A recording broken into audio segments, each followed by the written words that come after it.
Hi guys, this is the Altadena group and this is our project on sustainability.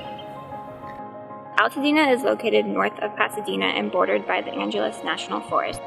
Because of its geographical location, many families use their homes to grow produce for personal use. Statistics show that Altadena's residents are more educated than the general California population. 42.7% have bachelor's degrees, which is about an average of California. One may conclude that more educated population will possess a more integrated view of society and be more likely to know about sustainability issues. So we're here today in Altadena with a resident, and he's been here for a long time, as we were talking earlier. And so earlier we were talking about your job. Yep. And our projects on sustainability. So why don't you tell us what you do at Las Flores Water Company? Okay. Well, I've been a resident of Altadena for over 25 years, and got involved in the community. A few years after I moved here, I was elected to the board for the local water company. We have 3 small water companies in Altadena that provide water to everybody here. So I've been on that board for about 20 years, and I've been the board president for the last 10 years. Okay, so you kind of run. I know Rubio is one of the water companies, and there's Las Flores. And then Lincoln. And then Lincoln. Right. So there's 3 water companies, Lincoln, Rubio, and Las Flores. We're the smallest of the 3 water companies in this area. We buy about 60% of our water is imported water that comes from Northern California or from the Colorado River. Okay. And then we have a well, and that produces the remaining amount of our water. Okay, perfect. So how long have you lived in Altadena for? I've been here for over 25 years, and I've lived in the same place here on this street. And it's a nice street. You can see though that we're starting to be more concerned about the drought in California. Yes. And more people are taking measures to reduce their water consumption. Like you can see my yard here, I've removed all of the grass. Originally, when I moved here, there was about 2,000 square feet of grass that had to be irrigated every day, especially in the summer. But now I've removed all of that, and some of my neighbors are doing the same thing too. So we're all trying to chip in. So this is kind of from the extreme drought that we're in, that you take these sustainability measures so you can ensure you're not wasting water and you're making the most of what you have, right? That's right. Las Flores Water Company had asked our shareholders to conserve water, and over the last 3 years, the shareholders in average have reduced their consumption by about 20%, and so that's really helped us out a lot. So what other sustainability measures have you taken besides stripping the land of all the grass and all that? Some of the other things that my wife and I have done is, well, we're pretty active in recycling.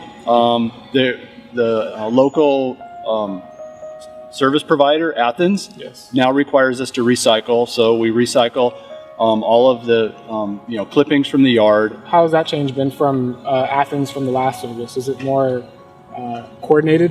Yeah, it's much more kind of sustainable and sort of eco-friendly, because before we just threw everything in like one bin and they would just dump it. Yeah. But now we're required to separate it into recyclables, composting materials, and then just general trash. I think the people in Altadena are pretty tuned into that kind of sustainability stuff. I mean, there's a number of people in the area that have solar installed on their homes. We don't have it here, but there are a number of the neighbors here that do. There's a number of neighbors that use hybrid vehicles also, and there's a few that have electric vehicles. They have the plug-in electric vehicles. So I think people here are pretty conscious of that.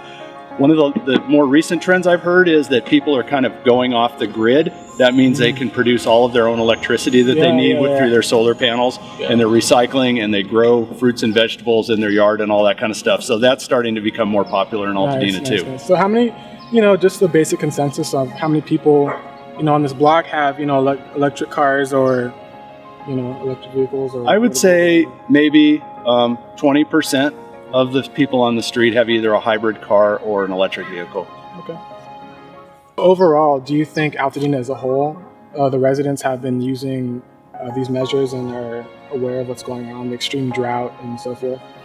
I think everybody in California is aware of the drought, and I think that especially in Altadena, like I said earlier, at least in our water company, we've recognized 20 to 25% water reduction.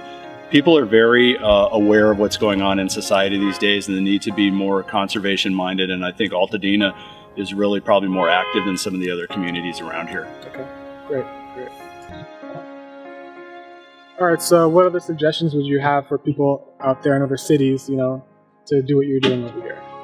I think one of the important things is to make people feel like their individual efforts are making a difference, and making sure that they understand the importance of what's happening. So I think media communication is important, either on television or in the press or on the internet, continuing to reinforce that message all the time.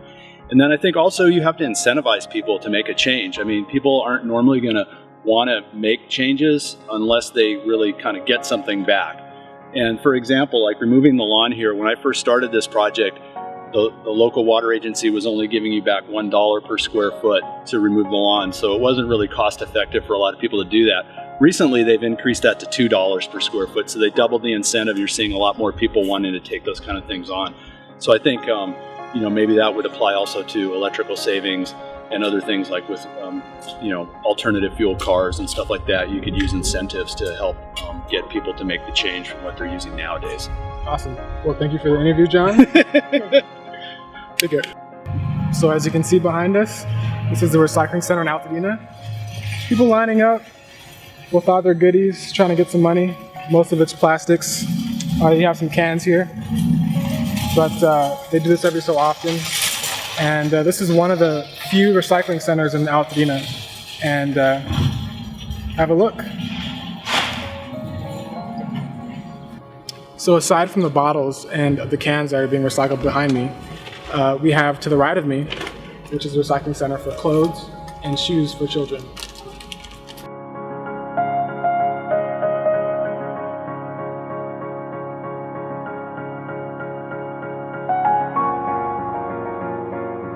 All right, so we're here in Altadena at a community garden. I'm with John over here, and he's going to explain to us exactly what it is they do here and what projects he's actually working on right now.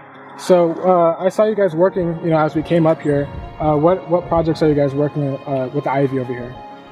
Well, a couple of years ago, we had just ivy growing here that was being watered very frequently, and it didn't look very nice, and it was just habitat for rodents and dog poop and things like that. So we decided to ask the county to rip it out and put in a demonstration of water-wise plants.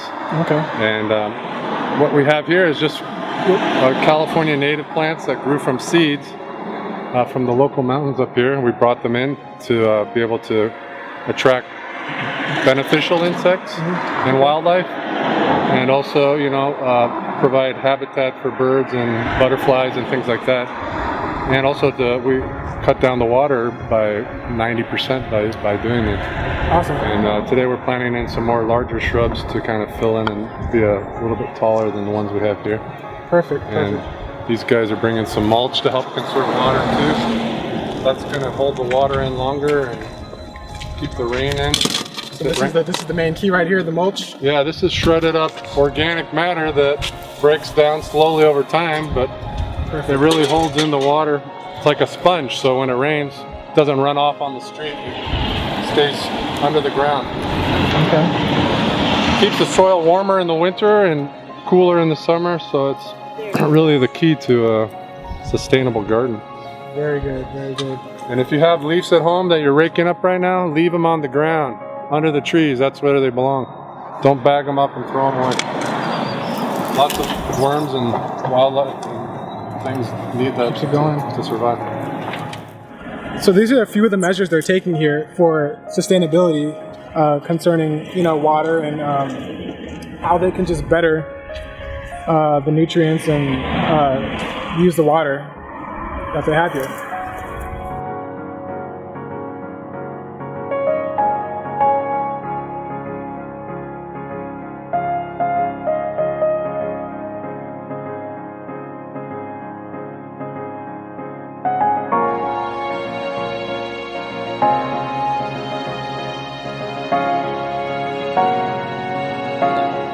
I hope you enjoyed the inside look from an Altadena resident and the community as a whole. Thanks. Awkward wave.